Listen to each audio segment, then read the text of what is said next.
ধন্যবাদ। আসলে আমি বাসা থেকে নামাজের উদ্দেশ্যে স্টার্লিংয়ের দিকেই আসছিলাম। হঠাৎ করে দেখা যাচ্ছে ক্রস স্ট্রিট থেকে আরেকটা বাইক এসে আমার গাড়িতে লাগাই দেয়। আমি দেখা যাচ্ছে ও পড়ে যায়। আমি সঙ্গে সঙ্গে দেখা যাচ্ছে 911 কল দিই ব্রেক চেপে গাড়ি থেকে নেমে। কিন্তু দেখা যাচ্ছে পুলিশ আসার পরে, অ্যাম্বুলেন্স আসার পরে ও ট্রিটমেন্ট দিয়ে যখন আমার লাইসেন্সটা চেক করতে গেছে, আমার লাইসেন্সটা সাসপেন্ড ছিল, এটা আমি জানতাম না। তখন পুলিশ আমাকে বললো যে ঠিক আছে, তাহলে আপনি আপনার লাইসেন্স সাসপেন্ড, আপনাকে অবশ্যই পিসেন্টে যাইতে হবে এবং আপনি ক্যান নট ড্রাইভ। তো তখন আমি দেখা যাচ্ছে পিসেন্টে গেলাম, ওদের কিছু ডকুমেন্টস আছে, ওটার সিগনেচার বা এটা দেখা যাচ্ছে এটা সমন দিচ্ছে, এটা নিয়ে আমি চলে আসছি। এটা কয়টার দিকে ঘটনাটা?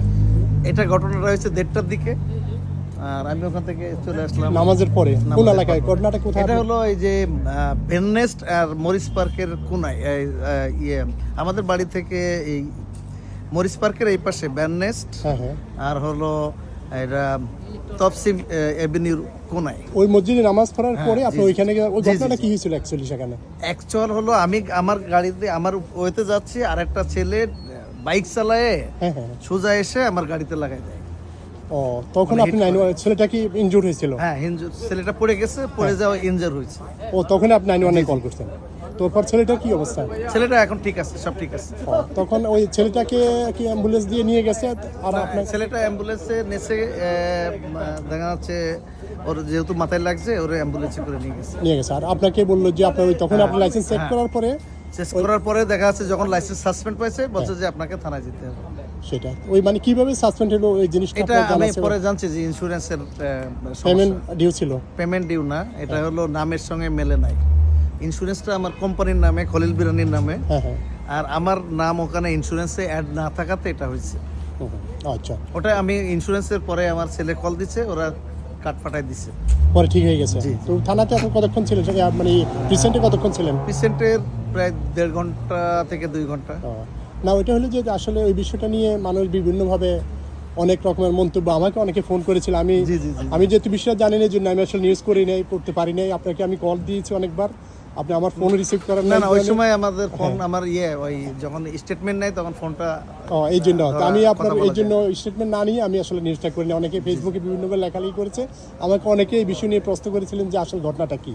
আমি বলছি যেহেতু ওনার সাথে কথা বলার সুযোগ পাইনি, আপনার এই সমনের আছে, ধারা আছে, এটা নিয়ে রাখেন, এটা দিলেই বুঝতে পারবেন যে আসলে ঘটনাটা কি। জি, এই যে এখানে ডিটেলস, হ্যাঁ, এই বিষয়টা এখানে। তাইলে অ্যাকচুয়ালি যে এই ঘটনাটা হলো, ঘটনার পরে আসলে যে মানুষের যাদের লাইসেন্স এরকম যদি না, এটা আমি সাপারার, আমি হয়তো অনেকেই জানে না যে তার লাইসেন্স সাসপেন্ড আছে বা লাইসেন্সের সমস্যা হইতে পারে। এটা দেখা যাচ্ছে যখন একটা হ্যাপেন হয় তখনই জানা যায়। তো এখন আপনার যে এই অগণিত যারা এইভাবে বিভিন্ন সোশ্যাল মিডিয়ার মাধ্যমে আপনার নামে বিভিন্ন আলোচনা সমালোচনা ইত্যাদি হলো, এই বিষয়ে কি বলবেন? আমি বলবো যে কোনো আলোচনাই খারাপ না। অবশ্য একটা কথাই বলবো যে আপনারা যে কোনো কিছু সোশ্যাল মিডিয়াতে দেওয়ার আগে ডিটেলস জেনে সেটাই সঠিকটা দেবেন, তাহলে দেখা যাচ্ছে মানুষ বিভ্রান্ত হবে না। তাছাড়া দেখা যাচ্ছে যারা আমার ভালোবাসেন, আমার কমিউনিটি লিডার, আমার প্রত্যেকটা বাঙালি ভাই বোনেরা, সবার প্রতি আমার কৃতজ্ঞতা ও সালাম। আমি ভালো আছি, আমার জন্য এবং আমার ফ্যামিলির জন্য দোয়া করবেন। অনেক ধন্যবাদ খলিল ভাই। এই হলো খলিল বিরানি হাউস। তিনি খলিল বিরানির সামনে এসে ইউএসএ নিউজ অনলাইনকে এই তথ্যটা তিনি জানিয়েছেন। খলিল ভাইকে অনেক অনেক ধন্যবাদ। ওকে।